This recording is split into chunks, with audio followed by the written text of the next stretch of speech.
The week after my only son got married, his new wife showed up at my door with a notary, a leather briefcase, and a smile that looked rehearsed in a mirror. She said they were there to help me with house paperwork, but I knew what that meant. They didn't come to help an old widower. They came to take the house I built with my own hands, the house where I raised my son, buried my wife's memories, and kept every mark of our life together. For months, I had watched my daughter-in-law slowly push me out of my son's world. At the wedding, I was seated like a distant guest. My toast was cut short. My son looked through me like I was already part of his past. Then the calls started. Sell the house, move somewhere safer, let us manage the money. So when that notary placed the pen in front of me, they thought I was a lonely old man ready to surrender. But what they didn't know was that my late wife had left me something worth millions. And I had already set the trap. 3 months earlier, when Ethan told me he was going to marry Claire, I was in the garage sanding an old oak chair I had promised to fix for him. The smell of sawdust hung in the air, and my hands were dusted white when he said, "Dad, I want you to really get to know her before the wedding." My son, my only boy, had finally found someone he wanted to build a life with. I clapped him on the shoulder so hard he laughed. "Then bring her here Saturday," I said. "I'll make dinner." I had heard plenty about Claire. 32, polished, brown hair always pinned perfectly, a marketing job with a real estate firm, the kind of woman who wore heels even to grocery stores. Ethan sounded proud when he talked about her, so I wanted to be proud too. That Saturday, I went all out. I drove to the butcher for brisket, picked up shrimp, avocados, fresh herbs, cornmeal, apples, and heavy cream. I made the clam chowder my wife used to love. Slow-smoked the brisket behind the house, baked cornbread in the cast-iron skillet, and made an apple pie from Linda's old recipe card. I even polished the dining table I had built when Ethan was 8. Before they arrived, I changed into my best blue shirt, shaved carefully, combed what was left of my gray hair, and put on the watch Linda had given me on our 30th anniversary. This woman might someday be the mother of my grandchildren. I wanted her to know she was welcome. The doorbell rang, and I opened the door with a smile that probably looked foolish. "Claire, it's good to finally meet you." I reached out for a handshake, maybe even a hug if she allowed it. She touched my fingers like she was accepting a receipt. "Nice to meet you, Harold," she said, already looking past me. Her green dress looked expensive, and her heels clicked across my old pine floor like she was walking through a property inspection. During dinner, I asked about her work, her family, her plans with Ethan. Every answer came clipped and cold. "Fine, busy. We'll see." What hurt most was the way her eyes moved around my house.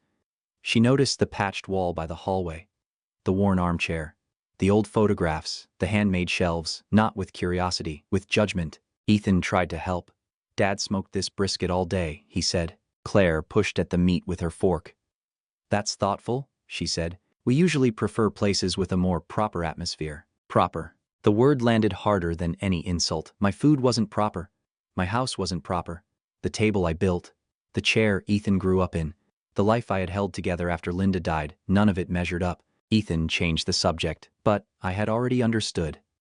Claire, everything I was came with a price tag too low. In the weeks before the wedding, Claire came to my house often, but she never visited.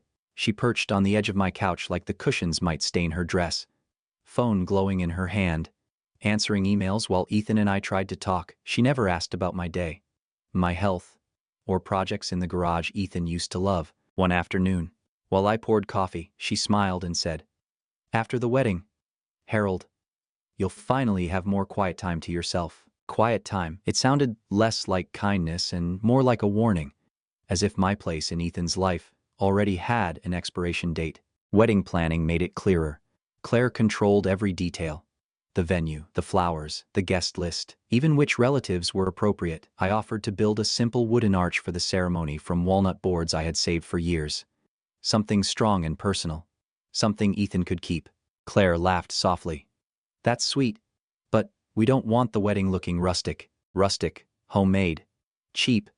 She didn't say all three, but I heard them anyway. Later, I overheard her on the phone telling someone, "Ethan's dad keeps trying to help, but he's more of a handyman type." I stood in the hallway with my coffee cold, realizing she wasn't just planning a wedding. She was building a new life around my son, and I was being measured, labeled, and removed. The wedding day arrived like weather I could see coming, but could not stop. I woke before sunrise, shaved, and stood in front of my closet longer than I had in years. The navy suit was old, but I had pressed it until the seams were sharp. I polished my boots, combed my hair, and fastened Linda's watch around my wrist. In my inside pocket, I tucked the toast I had written by hand. 3 folded pages about the boy Ethan had been and the man I hoped he would become. For one foolish hour, I let myself believe the day might heal something. Maybe Claire would soften. Maybe Ethan would remember I was not another guest. Maybe the sight of me standing there would remind him of every lunch packed, every driveway shoveled, every lock checked so he could sleep without fear. I arrived at the church early. That was how I had lived my whole life. Early to work, early to appointments, early to every game Ethan ever played. Guests shook my hand and congratulated me. I smiled, thanked them, and kept looking toward the front pew where I assumed I would sit. Then an usher glanced at a printed seating chart and led me down the aisle, past Claire's parents, past her cousins, past coworkers from her office, past people I had never seen before, until we reached the 5th row. "This is your seat, sir," he said. I thought he had made a mistake.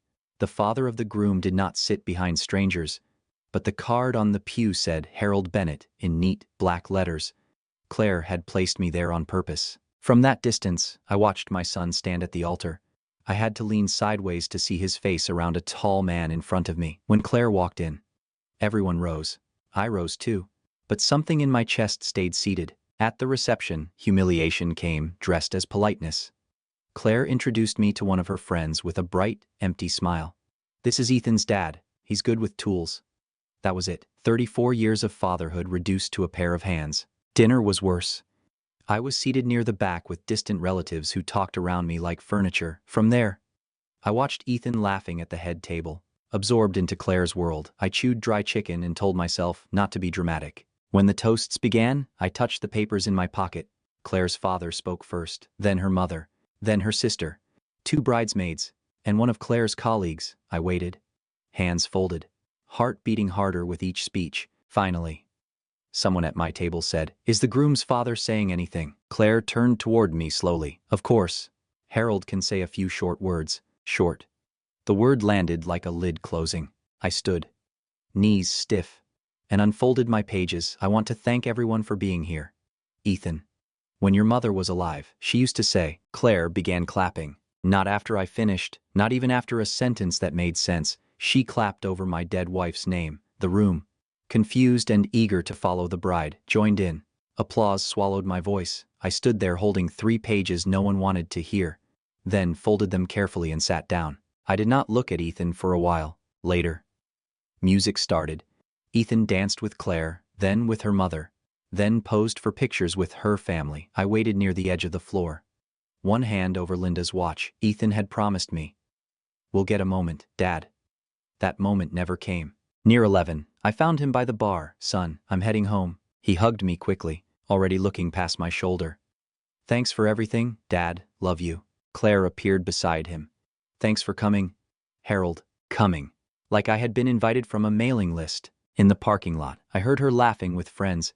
"At least he lives out in that old place. Fathers-in-law can get territorial, you know." Their laughter followed me to my truck. I sat behind the wheel, still wearing the suit I had chosen, and stared at my hands, the hands that had built Ethan's crib, fixed his bike, carried him when he fell asleep. That night, I understood I had not gained a daughter. I had become an obstacle. The days after the wedding settled over my house like dust after a demolition. I kept my phone on the kitchen table, screen up, volume high, waiting for Ethan to call from the honeymoon. I wanted to hear about the ocean, the hotel, anything normal, mostly. I wanted proof that the boy I had raised had not vanished behind Claire's smile. The phone stayed silent. A week later, pride finally lost to longing. I called him myself. "Hey, son, how are you two? Trip go all right?" There was a pause, short but sharp enough to feel. "Yeah, Dad, it was great. Claire says hi." Claire says hi. Not "I miss you." Not "we should come by." "I'd love to have you over when you're free," I said. "Sure. We're just busy getting settled. There's some house stuff we need to figure out soon." The house. He did not say, "your house." He did not say home, just the house, like it was a structure on a spreadsheet, not the place where I had carried him in from snowstorms, measured his height on the pantry door, and sat beside his mother during her last winter. After we hung up, I stood in the garage for nearly an hour, turning a wrench in my hand, though nothing needed fixing. 3 days later, I smoked a rack of ribs Ethan had loved since high school and baked Linda's apple pie from her stained recipe card. I packed everything in a basket, put on a clean flannel shirt, and drove to their new place in Bellevue with foolish Hope sitting beside me. Claire opened the door. "Oh, Harold? What a surprise. I brought dinner for Ethan." She took the basket without stepping aside. Her nails tapped the foil like she was inspecting a delivery. "He's in an important meeting. I'll tell him." I waited at the threshold, expecting a glass of water, a chair, one human question. The door closed instead. Driving home, I pulled into a gas station and sat beneath the buzzing lights until the food smell in my truck made me sick. I did not sob. I just gripped the wheel until my knuckles hurt. That night, alone at the table, I remembered Linda's last warning. "Harold, don't let loneliness make you surrender what we built. You're stronger than you think, and we left ourselves more than anyone knows." For the first time, I wondered what she had meant, and the memory pulled me toward the safe I had ignored since her funeral 5 years earlier. Alone. The next morning, I went to the bedroom closet and pulled the old steel safe from behind a stack of winter blankets. Linda had kept every important paper in there, wrapped in folders with her neat handwriting on the tabs. I opened it with hands that felt heavier than they should have. There were birth certificates, our marriage license, insurance papers, the title to the house, and then one thick envelope I did not recognize. Inside was the deed to 46 acres of ranch land in eastern Oregon, land Linda had inherited from her father and quietly transferred fully into my name before she died. I read the appraisal twice because the numbers seemed impossible. Grazing land, water rights, cattle, a main lodge, 2 guest cabins, barns, equipment, all valued at more than $9 million. For a long time, I just sat on the edge of the bed. It was not only money, it was choice. It was the right to stop begging Ethan and Claire for crumbs of attention. I put the deed back carefully and locked the safe. No one would know until I needed them to. Not even my son. Claire started calling after that, but never to ask how I was sleeping, or whether my hip still hurt when the weather turned cold. Her concern always circled the same subject, neat and quiet, like a fox around a hen house. "Harold, Ethan and I were just thinking," she said one Tuesday morning. "Wouldn't you be more comfortable somewhere smaller? That house must be a lot for a man your age." A man your age. I looked at the hallway where Ethan's height marks still climbed the doorframe in faded pencil. "I manage fine." "Of course," she said quickly. "No one is saying you don't, but big houses mean taxes, repairs, insurance, and honestly, real estate is strong right now. You could sell, travel, maybe move into a senior community. Ethan and I could help manage the proceeds so you wouldn't have to worry." There it was, polished until it almost looked like kindness. I thanked her for the thought and ended the call before my voice betrayed me. 2 days later, Ethan's truck pulled into my driveway. For 1 second, hope rose in me. Maybe he had come alone to apologize. Maybe he missed the smell of the garage, the old radio, the quiet way we used to work side by side without needing many words. But he sat on my couch with his jacket still zipped. "Dad, Claire and I have been talking about your future." "My future, not with me. About me." I lowered myself into the armchair across from him. "That's so." He rubbed his palms on his jeans. "This place is too much for you. The roof needs work. The yard is huge. You're alone most nights. Claire knows an agent who could get a great price." The room seemed to tilt. That house was not just siding, pipes, and shingles. I had replaced every window myself. I had built the deck where Linda drank coffee every summer morning. I had carried Ethan through the front door the day he came home from the hospital. Now my son spoke of it like an asset that needed liquidating. "Do you really believe I should sell the home I built?" I asked. For a moment, his face changed. I saw the boy who once followed me through hardware stores, asking which nails were strongest. Then Claire's words returned behind his eyes. "I just think Claire has a point. You deserve to relax. Dad, let us take some weight off you." It sounded rehearsed. Worse, it sounded borrowed. When he left, he promised we would talk more soon, which meant Claire would send him back with sharper lines. I stood by the window until his taillights disappeared, then went to the garage and called Frank Donovan. Frank had known me 43 years.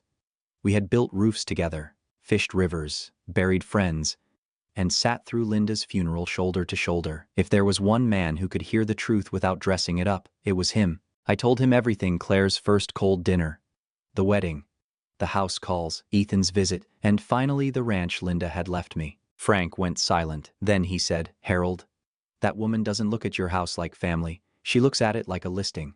Tomorrow, we're seeing a lawyer." Frank drove me into Spokane the next morning before I could talk myself out of it. He kept both hands on the wheel and said almost nothing, which was how I knew he was worried. Marcus Reed's office sat on the 7th floor of a glass building. He was gray-haired, calm-eyed, and the kind of man who listened without interrupting. I laid every document on his desk: the house title, Linda's ranch deed, insurance papers, bank statements, and the notes I had made after Claire's calls. Mr. Reed read quietly for a long time. Then he looked up. "Mr. Bennett, what you're describing has a name. Elder asset manipulation." The words made my stomach tighten. He tapped his pen against my notes. "It often starts with emotional isolation.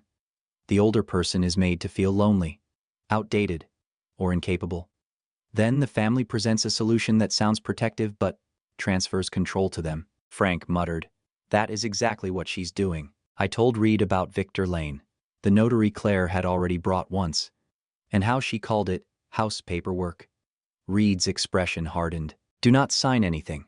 Not a form, not a note, not a blank authorization. A friendly notary at the door is a classic pressure tactic." For the first time in weeks, I felt the floor steady under my feet. I was not being dramatic. I was not a bitter old father unable to share his son. Reed proposed an irrevocable trust, updated powers of attorney, written records of every conversation, and a plan for the day Claire showed her real hand. When Frank and I left, I carried more than legal papers. I carried proof that I had the right to protect myself. The following Wednesday, I was in the yard, replacing a loose board, when Ethan's truck rolled into the driveway. My heart lifted. Then Claire stepped back out holding a thick folder, and the hope drained out of me. I wiped my hands on a rag and opened the door before they knocked. "Dad," Ethan said, "we need to talk." Claire smiled like a woman arriving at a business appointment. "It's about your future, Harold." I let them in and led them to the living room, the same room where Ethan had built forts out of couch cushions, where Linda and I had watched Christmas movies, where every corner held proof that a family had once been whole. Now it felt like a courtroom, and I was being judged unfit. Ethan sat forward, elbows on his knees. Claire opened the folder as if she owned it. "Dad, we're worried," Ethan began. "You're alone out here. The house is aging. You're getting older.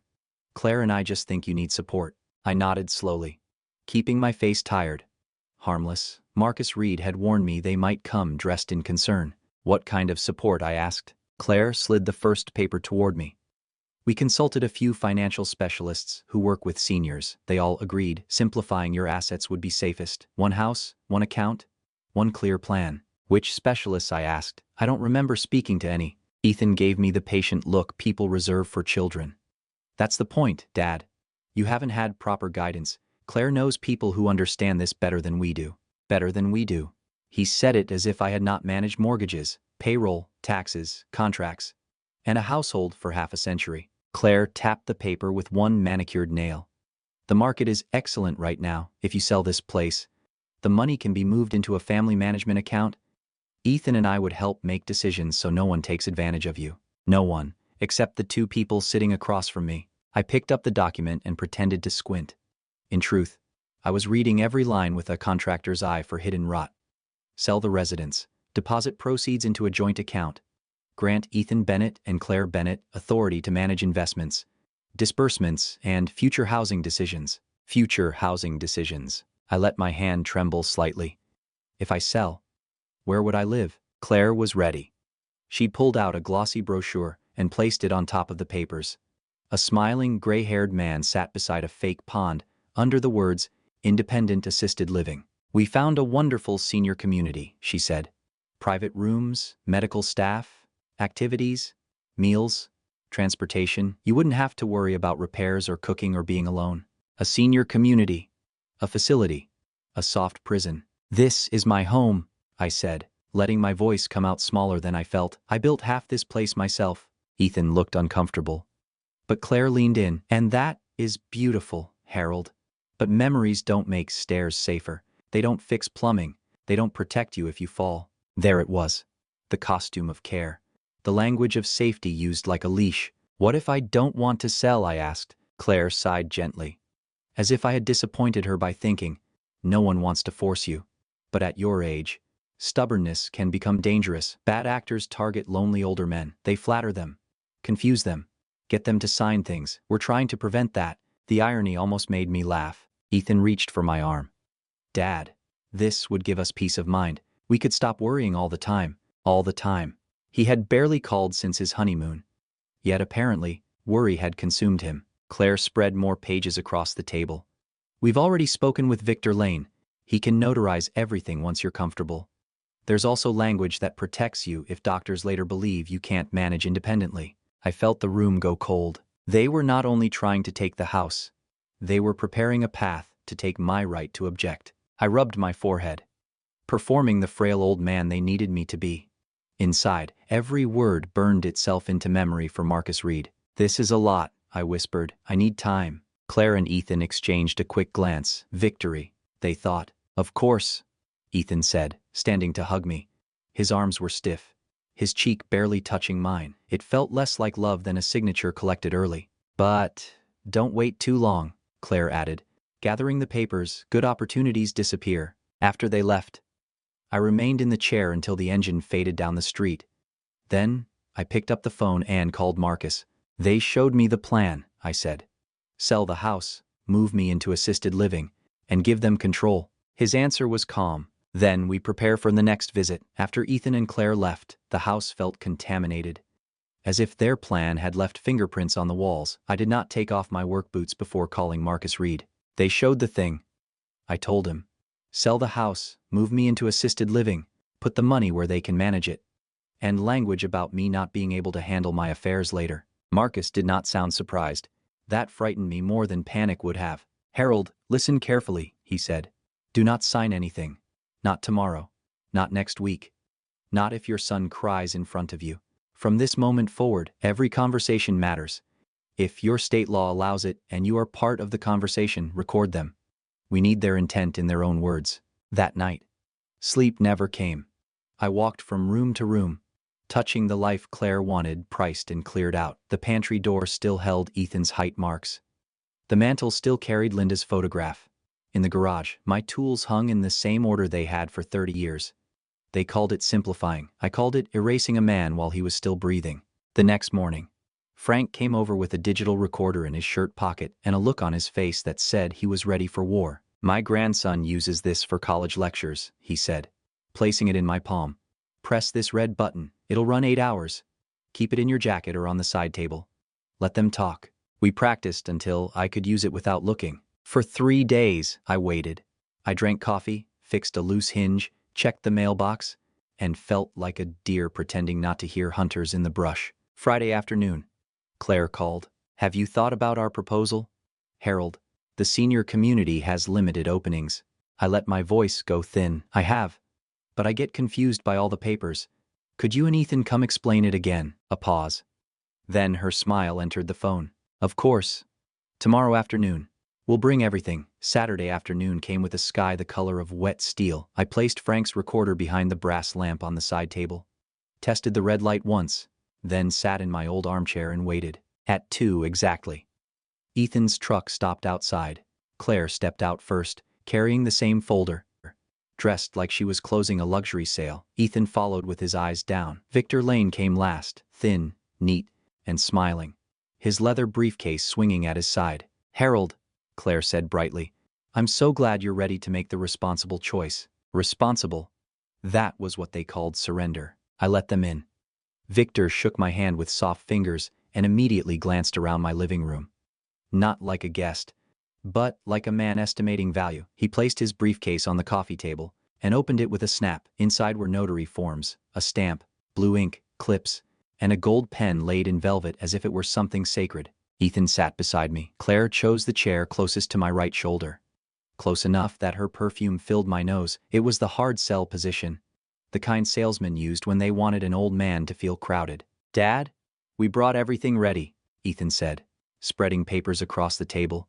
You just sign where Victor marked, and we'll handle the rest. His finger tapped the first dotted line. Claire slid a glossy brochure into my lap. And look at this place again. Gardens, meal service, a television room, yoga for seniors, transportation to appointments. You'll have people around instead of rattling around here alone. The smiling people in the brochure looked staged, too clean, too grateful. I wondered how many of them had entered by choice. Victor cleared his throat. Mr. Bennett, the documents are straightforward. Authorization to list and sell the residence, transfer of proceeds into a family trust, and financial management authority granted to your son and daughter-in-law, for convenience and protection. For convenience, I repeated. Yes, sir. There is also a conditional clause allowing family representatives to act if you are later deemed incapacitated or unable to manage your affairs. Incapacitated. The word moved through the room like a snake. Ethan looked away. Claire did not. She watched me carefully, waiting to see whether I understood. I understood too well. So if I change my mind later? I asked, letting my voice shake. Victor gave a professional little smile. These arrangements are designed to prevent confusion. Once executed, reversing them can be difficult, but that protects you from bad actors. Bad actors? Sitting in my own living room, I almost admired the performance. Claire touched my arm. Harold, this is for your safety. You can't keep clinging to a house just because you're emotional. Ethan took my other hand. His palm was warm, but the gesture felt borrowed. Dad, please. We won't have to worry about you anymore. There it was, not love. Relief. I nodded slowly, like a tired man losing the strength to fight. Then, read it all aloud, I said. Every clause. I want to understand what I'm signing. Claire's eyes flashed annoyance. But Victor began reading. The recorder drank in every word. When he finished, he placed the gold pen in front of me. The room held its breath, and Claire leaned closer, almost smiling already. I picked it up. The pen felt cold between my fingers, heavier than it had any right to be. Claire's smile widened by a fraction. Ethan exhaled as if the worst part was over. Victor leaned forward, already reaching for his stamp. Then the doorbell rang. Everyone froze. Expecting someone, Victor asked, irritation cutting through his polished voice. No, I said, setting the pen down slowly. But I should answer it. Claire's hand twitched toward the papers. Harold, we're in the middle of something important. Yes, I said. We are. I walked to the door with knees that looked weak on purpose, and a spine that had never felt straighter. When I opened it, Frank Donovan stood on the porch in his old canvas jacket. Beside him was Marcus Reed, briefcase in hand, and behind them stood Deputy Mark Ellison from the county prosecutor's office, holding a small recording camera. Frank gave me a nod. Thought you might need company. You're right on time, I said. When they entered the living room, the air changed.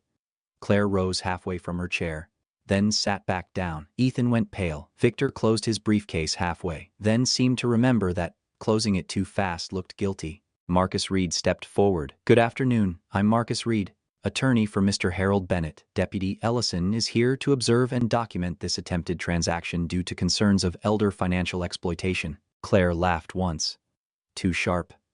This is ridiculous. We're just helping Harold with convenient paperwork. Convenient for whom? Frank muttered. Deputy Ellison turned on the camera. Mr. Bennett, could you explain what you were being asked to sign? I walked back to my chair and picked up the recorder from behind the lamp. The red light still blinked. I placed it on the coffee table beside Victor's gold pen. For the first time that afternoon, the pen looked less like a weapon and more like evidence. Claire's face lost its color. These papers, I said, hearing my own voice come out calm, would list my home for sale, move the money into an account controlled by my son and daughter-in-law, and authorize them to manage my finances if someone later calls me incapacitated. That is not fair, Ethan said, but his voice cracked. Marcus held out his hand. Mr. Lane, I'll need to review every document you brought today. Victor stood. I was only here as a notary. Then you should have no objection, Marcus replied. Claire gathered her purse with stiff fingers. Harold is confused. This ambush proves he needs help. I looked at my son, not Claire. My son. No. Ethan.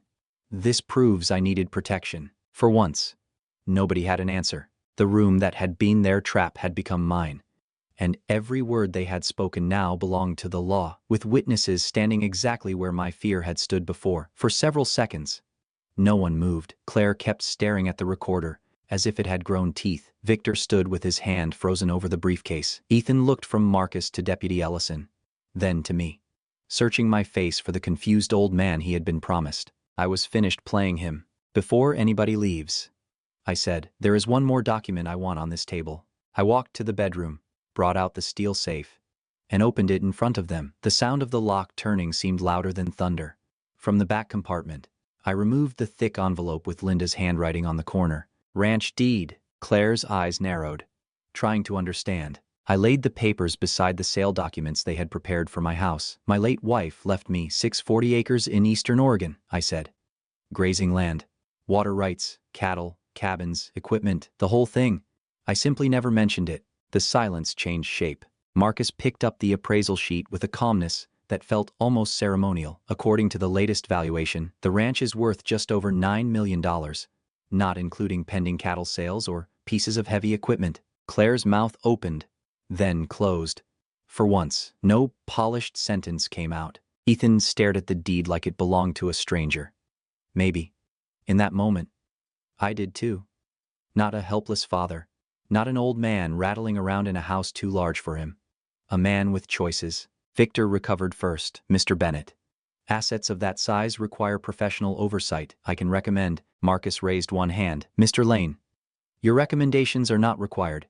Your documents already speak clearly enough. Deputy Ellison photographed every page Victor had brought. Claire's face had gone pale and hard. The mask of concern finally cracked through. You didn't know, I said to her. That's the only reason you thought I needed saving. Harold, we only wanted to help, she whispered. Help me, I stood slowly, by selling my home, moving me into a facility, and writing language that could take away my right to decide my own life. Ethan's eyes filled. Dad, I thought. No, I said, softer now, which somehow hurt him more. You let someone else think for you. Marcus placed a hand on my shoulder. Mr. Bennett, I believe we have enough. Claire left first. Victor followed fast. Ethan lingered at the door, looking smaller than I had ever seen him. 3 months later, I sat on the porch of the eastern Oregon ranch, watching evening light spread across land Linda had protected for me. I turned 72 there, with coffee in my hand and no one deciding where I belonged. Ethan came every Sunday, alone. He fixed fences beside me, listened more than he spoke, and apologized without asking me to erase what happened. Some days, I saw my son again. Other days, I saw the man who nearly signed me away. Claire called for weeks. I let every call go to voicemail. Rumor said their marriage cracked when she learned I was not the lonely, poor widower she had imagined. The ranch did not make me rich. It gave me back the right to choose peace. 6 months after the afternoon Claire tried to make me sign away my life, I woke before dawn to the sound of cattle moving beyond the fence and coffee dripping. The Oregon sky was dark blue, with an orange line across the hills. I stood on the porch of the ranch Linda had saved for me and felt something I had not felt in years. Usefulness. At first, I thought the ranch would be my refuge, a quiet place to heal, a place where Ethan could visit without Claire's shadow in the doorway. But word of what happened traveled farther than I expected, Frank told one friend. Marcus mentioned my case at a community meeting without using my name, and people started finding me. They came in pickup trucks, borrowed sedans, church vans, and sometimes with nothing but one suitcase and a folder of papers clutched to their chest. Older men and women, widows, widowers, retired teachers, mechanics, nurses, farmers, different faces, same story. A son who said dad was confused. A daughter-in-law who offered to help with banking. A niece who moved in temporarily and never left. A family meeting where love became a contract and concern became control. So I opened the main house every Thursday afternoon. Frank made coffee strong enough to wake the dead. Marcus sent a paralegal to organize documents.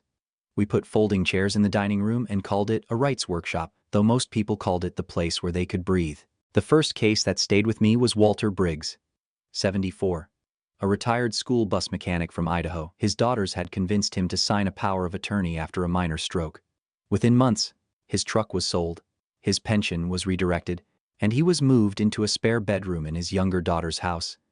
They told him he was lucky to be cared for.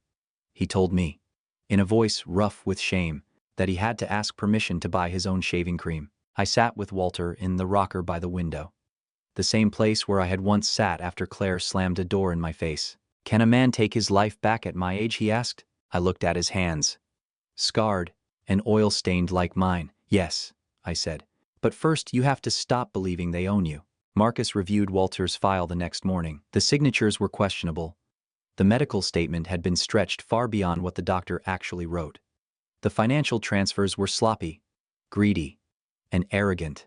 Within 6 weeks, Walter's pension was restored, the power of attorney was challenged, and his daughters learned that family does not become ownership because someone grows old. After Walter, more came, then reporters, then social workers, then letters from places I had never seen. A man from Nebraska wrote that he hid my story in his Bible so his son would not throw it away. A widow from Scotland said she used my words to refuse signing over her cottage. A retired nurse in Argentina sent a photograph of herself outside the bank after changing her accounts back into her own name. I kept every letter in a wooden box Linda once used for Christmas cards. Ethan still came every Sunday. In the beginning, he arrived stiff and ashamed, carrying apologies that sounded like lines practiced in a mirror. I listened, but I did not hand him forgiveness like a receipt. He had stood beside the people trying to erase me. That truth needed time. Slowly, his words changed. He stopped saying, "I'm sorry you felt hurt," and started saying, "I helped hurt you." He repaired fences without being asked. He sat through workshops and heard strangers describe the same manipulation he had almost helped carry out. One afternoon, while we replaced a gate near the north pasture, he set down the wrench and cried like the boy who once broke a window and confessed before I found out. "Dad, I don't know how to become your son again." I tightened the bolt before answering. "You become him by telling the truth longer than it is comfortable." As for Claire, she vanished from our lives like smoke after the wind turns. Frank heard she tried to claim Ethan had hidden marital assets, but there was nothing of mine for her to touch. Ethan had finally listened to Marcus and protected what was his before filing for divorce. Claire left town, probably searching for another lonely parent attached to another bank account. Victor Lane lost his notary commission 3 months after Deputy Ellison submitted the recording from my living room. That recording opened a larger investigation into a group pushing older adults into rushed property transfers. I was not their first target. I was only the first one with witnesses at the door. Frank moved into one of the guest cabins before winter. He claimed it was temporary, but he brought his fishing rods, his cast iron pans, and the ugly recliner his late wife had hated. So we both knew better. Together, we ran the refuge, argued over coffee strength, taught people how to document pressure, and reminded them that needing help is not the same as surrendering control. Marcus became legal director of the foundation we formed from the ranch office. 6 months earlier, I was a lonely widower afraid of losing my son. Now, county officials called, asking how to train staff to spot elder fraud. At 72, I learned a man can survive being underestimated. Sometimes, he can build a movement from it. At 72, I no longer believe old age is a hallway leading only to silence. Sometimes it is the strongest room in the house, the place where a person finally learns which doors to lock and which ones to open. Claire thought I was lonely enough to surrender. Ethan thought concern could excuse betrayal. Victor thought a gold pen could steal a life if it was placed gently enough in front of an old man. They were all wrong. What I learned is simple love without respect becomes control, and family without boundaries becomes a cage. Forgiveness may begin with words, but trust only returns through repeated, honest action. So I will ask you this: if you were in my place, would you have signed to keep peace or fought and risked losing family? When relatives say they are helping but start taking control, where should the line be drawn, and what should a real apology prove before it deserves belief?